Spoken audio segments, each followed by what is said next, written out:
ഇന്ന് 124 ദിവസം. നാം വായിക്കുന്ന സംഖ്യാപുസ്തകം 7-ാം അധ്യായം 129, 130, 131 എന്നീ സങ്കീർത്തനങ്ങളും റോമാലേഖനം 7-ാം അധ്യായവുമാണ്. സംഖ്യാപുസ്തകം 7-ാം അധ്യായം.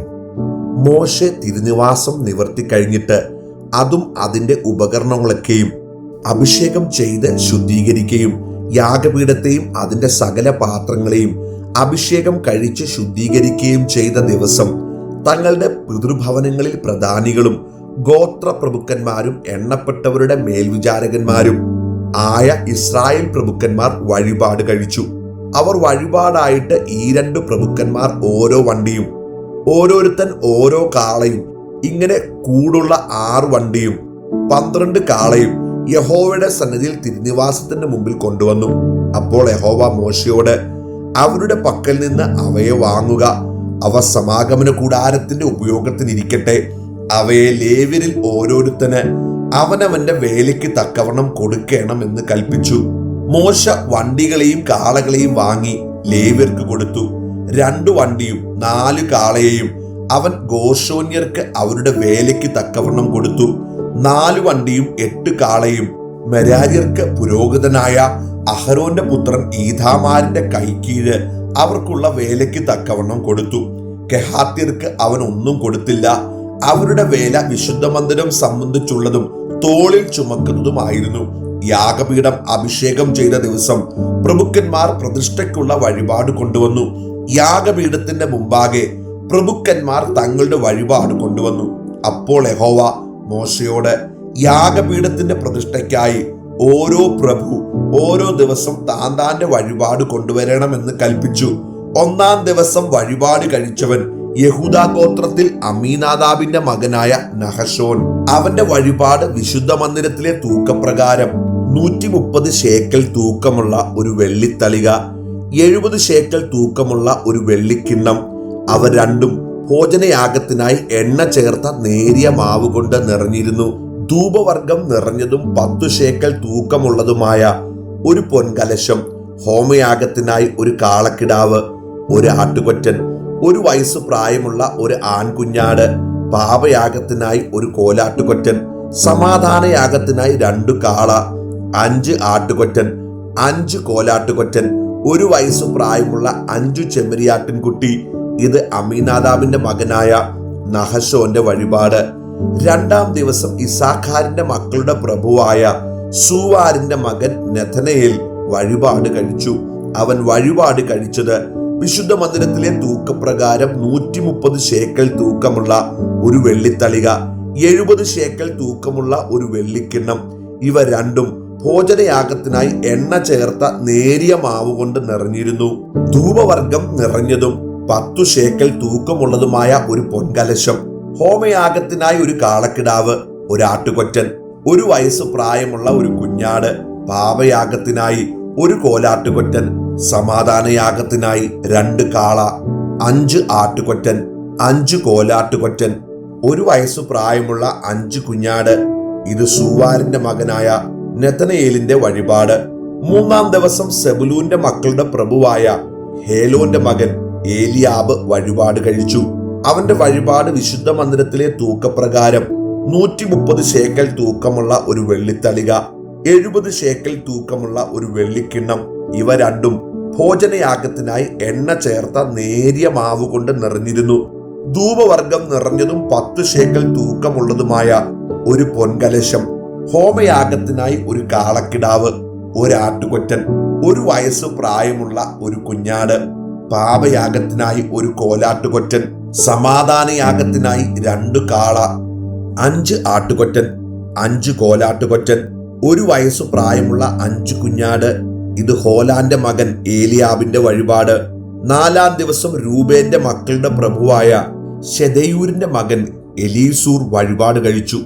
അവന്റെ വഴിപാട് വിശുദ്ധ മന്ദിരത്തിലെ തൂക്കപ്രകാരം 130 ശേക്കൽ തൂക്കമുള്ള ഒരു വെള്ളിത്തളിക, 70 ശേക്കൽ തൂക്കമുള്ള ഒരു വെള്ളിക്കിണ്ണം.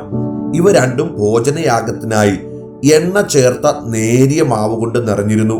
ധൂപവർഗം നിറഞ്ഞതും 10 ശേക്കൽ തൂക്കമുള്ളതുമായ ഒരു പൊൻകലശം, ഹോമയാഗത്തിനായി ഒരു കാളക്കിടാവ്, ഒരാട്ടുകൊറ്റൻ, 1 വയസ്സ് പ്രായമുള്ള ഒരു കുഞ്ഞാട്, പാപയാഗത്തിനായി ഒരു കോലാട്ടുകൊറ്റൻ, സമാധാനയാഗത്തിനായി 2 കാള, 5 ആട്ടുകൊറ്റൻ, 5 കോലാട്ടുകൊറ്റൻ, 1 വയസ്സ് പ്രായമുള്ള 5 കുഞ്ഞാട്. ഇത് ശെദേയൂരിന്റെ മകൻ എലീസൂരിന്റെ വഴിപാട്. 5-ാം ദിവസം ശിമയോന്റെ മക്കളുടെ പ്രഭുവായ സൂരീശദായിയുടെ മകൻ ശെലൂമിയേൽ വഴിപാട് കഴിച്ചു. അവന്റെ വഴിപാട് വിശുദ്ധ മന്ദിരത്തിലെ തൂക്കപ്രകാരം 130 ശേക്കൽ തൂക്കമുള്ള ഒരു വെള്ളിത്തളിക, 70 ശേക്കൽ തൂക്കമുള്ള ഒരു വെള്ളിക്കിണ്ണം. ഇവ രണ്ടും ഭോജനയാഗത്തിനായി എണ്ണ ചേർത്ത നേരിയ മാവ് കൊണ്ട് നിറഞ്ഞിരുന്നു. ധൂപവർഗം നിറഞ്ഞതും 10 ശേക്കൽ തൂക്കമുള്ളതുമായ ഒരു പൊൻകലശം, ഹോമയാഗത്തിനായി ഒരു കാളക്കിടാവ്, ഒരു ആട്ടുകൊറ്റൻ, 1 വയസ്സ് പ്രായമുള്ള ഒരു കുഞ്ഞാട്, പാപയാഗത്തിനായി ഒരു കോലാട്ടുകൊറ്റൻ, സമാധാനയാഗത്തിനായി 2 കാള, 5 ആട്ടുകൊറ്റൻ, 5 കോലാട്ടുകൊറ്റൻ, 1 വയസ്സ് പ്രായമുള്ള 5 കുഞ്ഞാട്. ഇത് സൂരീശദായിയുടെ മകൻ ശെലൂമിയേലിന്റെ വഴിപാട്.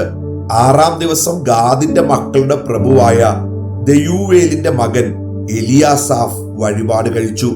അവന്റെ വഴിപാട് വിശുദ്ധ മന്ദിരത്തിലെ തൂക്കപ്രകാരം 130 ശേക്കൽ തൂക്കമുള്ള ഒരു വെള്ളിത്തളിക, 70 ശേക്കൽ തൂക്കമുള്ള ഒരു വെള്ളിക്കിണ്ണം. ഇവ രണ്ടും ഭോജനയാഗത്തിനായി എണ്ണ ചേർത്ത നേരിയ മാവ് കൊണ്ട് നിറഞ്ഞിരുന്നു. ധൂപവർഗം നിറഞ്ഞതും 10 ശേക്കൽ തൂക്കമുള്ളതുമായ ഒരു പൊൻകലശം, ഹോമയാഗത്തിനായി ഒരു കാളക്കിടാവ്, ഒരു ആട്ടുകൊറ്റൻ, 1 വയസ്സു പ്രായമുള്ള ഒരു കുഞ്ഞാട്, പാപയാഗത്തിനായി ഒരു കോലാട്ടുകൊറ്റൻ, സമാധാനയാഗത്തിനായി 2 കാള, 5 ആട്ടുകൊറ്റൻ, 5 കോലാട്ടുകൊറ്റൻ, 1 വയസ്സു പ്രായമുള്ള 5 കുഞ്ഞാട്. ഇത് യദുവേലിന്റെ മകൻ എലിയാസാഫിന്റെ വഴിപാട്. 7-ാം ദിവസം എഫ്രൈമിന്റെ മക്കളുടെ പ്രഭുവായ അമ്മീഹൂദിന്റെ മകൻ എലീഷാമ വഴിപാട് കഴിച്ചു. അവന്റെ വഴിപാട് വിശുദ്ധ മന്ദിരത്തിലെ തൂക്കപ്രകാരം 130 ശേക്കൽ തൂക്കമുള്ള ഒരു വെള്ളിത്തളിക, 70 ശേക്കൽ തൂക്കമുള്ള ഒരു വെള്ളിക്കിണ്ണം. ഇവ രണ്ടും ഭോജനയാഗത്തിനായി എണ്ണ ചേർത്ത നേരിയ മാവ് കൊണ്ട് നിറഞ്ഞിരുന്നു. ധൂപവർഗം നിറഞ്ഞതും 10 ശേക്കൽ തൂക്കമുള്ളതുമായ ഒരു പൊൻകലശം, ഹോമയാഗത്തിനായി ഒരു കാളക്കിടാവ്, ഒരു ആട്ടുകൊറ്റൻ, 1 വയസ്സ് പ്രായമുള്ള ഒരു കുഞ്ഞാട്, പാപയാഗത്തിനായി ഒരു കോലാട്ടുകൊറ്റൻ, സമാധാനയാഗത്തിനായി 2 കാള, 5 ആട്ടുകൊറ്റൻ, 5 കോലാട്ടുകൊറ്റൻ, 1 വയസ്സ് പ്രായമുള്ള 5 കുഞ്ഞാട്. ഇത് അമീഹൂദിന്റെ മകൻ എലീഷാമയുടെ വഴിപാട്. 8-ാം ദിവസം മനശ്ശെയുടെ മക്കളുടെ പ്രഭുവായ പെദാസൂരിന്റെ മകൻ ഗെമലിയേൽ വഴിപാട് കഴിച്ചു. അവന്റെ വഴിപാട് വിശുദ്ധ മന്ദിരത്തിലെ തൂക്കപ്രകാരം 130 ശേക്കൽ തൂക്കമുള്ള ഒരു വെള്ളിത്തളിക, 70 ശേക്കൽ തൂക്കമുള്ള ഒരു വെള്ളിക്കിണ്ണം. ഇവ രണ്ടും ഭോജനയാഗത്തിനായി എണ്ണ ചേർത്ത നേരിയ മാവ് കൊണ്ട് നിറഞ്ഞിരുന്നു. ധൂപവർഗം നിറഞ്ഞതും 10 ശേക്കൽ തൂക്കമുള്ളതുമായ ഒരു പൊൻകലശം, ഹോമയാഗത്തിനായി ഒരു കാളക്കിടാവ്, ഒരു ആട്ടുകൊറ്റൻ, 1 വയസ്സ് പ്രായമുള്ള ഒരു കുഞ്ഞാട്, പാപയാഗത്തിനായി ഒരു കോലാട്ടുകൊറ്റൻ, സമാധാനയാഗത്തിനായി 2 കാള, 5 ആട്ടുകൊറ്റൻ, 5 കോലാട്ടുകൊറ്റൻ, 1 വയസ്സു പ്രായമുള്ള 5 കുഞ്ഞാട്. ഇത് പെദാസൂരിന്റെ മകൻ ഗെമലിയേലിന്റെ വഴിപാട്. 9-ാം ദിവസം ബെന്യാമീന്റെ മക്കളുടെ പ്രഭുവായ ഗിദയോനിയുടെ മകൻ അബീദാൻ വഴിപാട് കഴിച്ചു. അവന്റെ വഴിപാട് വിശുദ്ധ മന്ദിരത്തിലെ തൂക്കപ്രകാരം 130 ശേക്കൽ തൂക്കമുള്ള ഒരു വെള്ളിത്തളിക, 70 ശേക്കൽ തൂക്കമുള്ള ഒരു വെള്ളിക്കിണ്ണം. ഇവ രണ്ടും ഭോജനയാഗത്തിനായി എണ്ണ ചേർത്ത നേരിയ മാവ് കൊണ്ട് നിറഞ്ഞിരുന്നു. ധൂപവർഗം നിറഞ്ഞതും 10 ശേക്കൽ തൂക്കമുള്ളതുമായ ഒരു പൊൻകലശം, ഹോമയാഗത്തിനായി ഒരു കാളക്കിടാവ്, ഒരു ആട്ടുകൊറ്റൻ, 1 വയസ്സു പ്രായമുള്ള ഒരു കുഞ്ഞാട്, പാപയാഗത്തിനായി ഒരു കോലാട്ടുകൊറ്റൻ, സമാധാനയാഗത്തിനായി 2 കാള, 5 ആട്ടുകൊറ്റൻ, 5 കോലാട്ടുകൊറ്റൻ, 1 വയസ്സു പ്രായമുള്ള 5 കുഞ്ഞാട്. ഇത് ഗിദയോനിയുടെ മകൻ അബീദാന്റെ വഴിപാട്. 10 ദിവസം ദാന്റെ മക്കളുടെ പ്രഭുവായ അമ്മീഷദായിയുടെ മകൻ അഹിയേസർ വഴിപാട് കഴിച്ചു.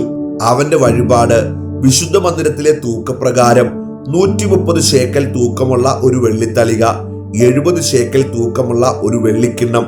ഇവ രണ്ടും ഭോജനയാഗത്തിനായി എണ്ണ ചേർത്ത നേരിയ മാവ് കൊണ്ട് നിറഞ്ഞിരുന്നു.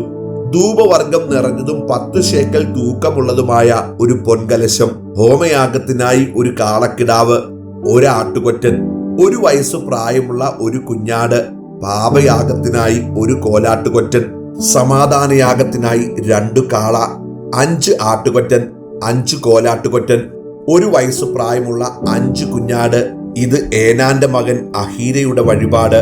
യാഗപീഠം അഭിഷേകം ചെയ്ത ദിവസം ഇസ്രായേൽ പ്രഭുക്കന്മാരുടെ പ്രതിഷ്ഠ വഴിപാട് ഇതായിരുന്നു: വെള്ളിത്തളിക 12, വെള്ളിക്കിണ്ണം 12, പൊൻകലശം 12, വെള്ളിത്തളിക ഒന്നിന് തൂക്കം 130 ശേക്കൽ, കിണ്ണം ഒന്നിന് 70 ശേക്കൽ. ഇങ്ങനെ വെള്ളിപ്പാത്രങ്ങൾ ആകെ വിശുദ്ധ മന്ദിരത്തിലെ തൂക്കപ്രകാരം 2400 ശേക്കൽ. ധൂപവർഗം നിറഞ്ഞ പൊൻകലശം 12, ഓരോന്ന് വിശുദ്ധ മന്ദിരത്തിലെ തൂക്കപ്രകാരം 10 ശേക്കൽ വീതം. കലശങ്ങളുടെ പൊന്ന് ആകെ 120 ശേക്കൽ. ഹോമയാഗത്തിനുള്ള നാൽക്കാലികളെല്ലാം കൂടി കാളക്കിടാവ് 12, ആട്ടുകൊറ്റൻ 12, 1 വയസ്സു പ്രായമുള്ള കുഞ്ഞാട് 12, അവരുടെ ഭോജനയാഗം. പാപയാഗത്തിനായി കോലാട്ടുകൊറ്റൻ 12, സമാധാനയാഗത്തിനായി നാൽക്കാലികളെല്ലാം കൂടി കാള 24, ആട്ടുകൊറ്റൻ 60, കോലാട്ടുകൊറ്റൻ 60, 1 വയസ്സു പ്രായമുള്ള കുഞ്ഞാട് 60. യാഗപീഠത്തെ അഭിഷേകം ചെയ്ത ശേഷം അതിന്റെ പ്രതിഷ്ഠയ്ക്കുള്ള വഴിപാട് ഇതുതന്നെ. മോശെ തിരുമുമ്പിൽ സംസാരിപ്പാൻ സമാഗമന കൂടാരത്തിൽ കടക്കുമ്പോൾ അവൻ സാക്ഷ്യപ്പെട്ടകത്തിന്മേലുള്ള കൃപാസനത്തിങ്കിൽ നിന്ന് 2 കെരൂബുകളുടെ നടുവിൽ നിന്ന് തന്നോട് സംസാരിക്കുന്ന തിരുശബ്ദം കേട്ടു. അങ്ങനെ അവൻ അവനോട് സംസാരിച്ചു. 129 സങ്കീർത്തനം. ഇസ്രായേൽ പറയേണ്ടതെന്തെന്നാൽ, അവർ എന്റെ ബാല്യം മുതൽ പലപ്പോഴും എന്നെ ഉപദ്രവിച്ചു. അവർ എന്റെ ബാല്യം മുതൽ പലപ്പോഴും എന്നെ ഉപദ്രവിച്ചു, എങ്കിലും അവർ എന്നെ ജയിച്ചില്ല. ഉഴുവുകാർ എന്റെ മുതുകിന്മേൽ ഉഴുതു, ഉഴുവുചാലുകളെ അവർ നീളത്തിൽ കീറി. യഹോവ നീതിമാനാകുന്നു, അവൻ ദുഷ്ടന്മാരുടെ കയറുകളെ അറുത്ത് കളഞ്ഞിരിക്കുന്നു. സിയോനെ പകയ്ക്കുന്നവരൊക്കെയും ലജ്ജിച്ച് പിന്തിരിഞ്ഞു പോകട്ടെ. വളരുന്നതിനു മുമ്പേ ഉണങ്ങിപ്പോകുന്ന പുരപ്പുറത്തെ പുല്ലുപോലെ അവർ ആകട്ടെ. കൊയ്യുന്നവൻ അതുകൊണ്ട് തന്റെ കൈയാകട്ടെ, കറ്റ കെട്ടുന്നവൻ തന്റെ മാർവിടമാകട്ടെ നിറയ്ക്കയില്ല. യഹോവയുടെ അനുഗ്രഹം നിങ്ങൾക്കുണ്ടാകട്ടെ. യഹോവയുടെ നാമത്തിൽ ഞങ്ങൾ നിങ്ങളെ അനുഗ്രഹിക്കുന്നു എന്നിങ്ങനെ വഴി പോകുന്നവർ പറയുന്നതുമില്ല. 130 സങ്കീർത്തനം. യഹോവേ, ആഴത്തിൽ നിന്ന് ഞാൻ നിന്നോട് നിലവിളിക്കുന്നു. കർത്താവേ, എന്റെ പ്രാർത്ഥന കേൾക്കണമേ. നിന്റെ ചെവി എന്റെ യാചനകൾക്ക് ശ്രദ്ധിച്ചിരിക്കണമേ. യഹോവേ, നീ അകൃത്യങ്ങളെ ഓർമ്മ വെച്ചാൽ കർത്താവെ ആർ നിലനിൽക്കും? എങ്കിലും നിന്നെ ഭയപ്പെടുവാൻ തക്കവണ്ണം നിന്റെ പക്കൽ വിമോചനമുണ്ട്. ഞാൻ യഹോവയ്ക്കായി കാത്തിരിക്കുന്നു, എന്റെ ഉള്ളം കാത്തിരിക്കുന്നു. അവന്റെ വചനത്തിൽ ഞാൻ പ്രത്യാശ വച്ചിരിക്കുന്നു. ഉഷസ്സിനായി കാത്തിരിക്കുന്നവരെക്കാൾ എന്റെ ഉള്ളം യഹോവയ്ക്കായി കാത്തിരിക്കുന്നു. ഇസ്രായേലേ, യഹോവയിൽ പ്രത്യാശ വെച്ചുകൊള്ളുക. യഹോവയ്ക്ക് കൃപയും അവന്റെ പക്കൽ ധാരാളം വീണ്ടെടുപ്പുമുണ്ട്. അവൻ ഇസ്രായേലിനെ അവന്റെ അകൃത്യങ്ങളിൽ നിന്നൊക്കെയും വീണ്ടെടുക്കും. 131 സങ്കീർത്തനം. യഹോവേ, എന്റെ ഹൃദയം ഗർവിച്ചിരിക്കുന്നില്ല, ഞാൻ ദിഗളിച്ചു നടക്കുന്നില്ല. എന്റെ ബുദ്ധിക്കൊത്ത വൻകാര്യങ്ങളിലും അത്ഭുത വിഷയങ്ങളിലും ഞാൻ ഇടപെടുന്നതുമില്ല. ഞാൻ എന്റെ പ്രാണനെ താലോലിച്ച് മിണ്ടാതാക്കിയിരിക്കുന്നു. തന്റെ അമ്മയുടെ അടുക്കൽ മുലകുടി മാറിയ പൈതൽ എന്ന പോലെ എന്റെ പ്രാണൻ എന്റെ അടുക്കൽ മുലകുടി മാറിയതുപോലെ ആകുന്നു. ഇസ്രായേലേ, ഇന്നു മുതൽ എന്നേക്കും യഹോവയിൽ പ്രത്യാശ വെച്ചുകൊള്ളുക. റോമാലേഖനം 7 അധ്യായം. സഹോദരന്മാരെ, ന്യായപ്രമാണം അറിയുന്നവരോടല്ലോ ഞാൻ സംസാരിക്കുന്നത്. മനുഷ്യൻ ജീവനോടിരിക്കും കാലത്തൊക്കെയും ന്യായപ്രമാണത്തിന് അവന്റെ മേൽ അധികാരമുണ്ട് എന്ന് നിങ്ങൾ അറിയുന്നില്ലയോ? ഭർത്താവുള്ള സ്ത്രീ ജീവിച്ചിരിക്കുന്ന ഭർത്താവിനോട് ന്യായപ്രമാണത്താൽ ബന്ധിക്കപ്പെട്ടിരിക്കുന്നു. ഭർത്താവ് മരിച്ചാൽ അവൾ ഭർതൃന്യായ പ്രമാണത്തിൽ നിന്ന് ഒഴിവുള്ളവളായി.